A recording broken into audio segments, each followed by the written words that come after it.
Your AI model's suddenly giving garbage answers? Don't panic and rebuild the whole thing yet.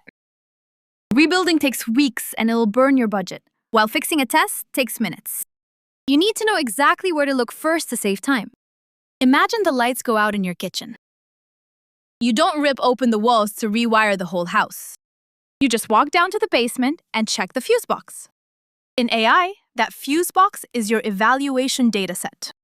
We call this checking your evals, or metrics. The fuses are the specific test questions you feed the model. First, look at the exact prompts that failed. Second, check if your answer key is outdated. Third, see if the data format changed.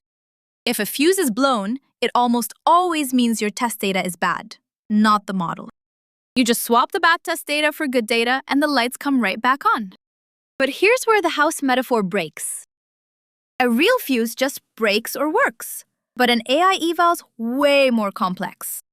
An eval can be perfectly formatted, but it'll totally miss what the user actually wants. Say your shopping bot stops recommending red shoes. You check the fuse and find your test data only asks for sneakers. The model's fine, but your test questions completely forgot about dress shoes. So you update the test questions and the bot works perfectly again. Your first move is to build a golden set of perfect test questions, and your second move is to run them after every code change. Never skip this step, even when you're in a huge rush. Always check the fuse before you rewire the house. Next up, we'll look at how to build that golden set.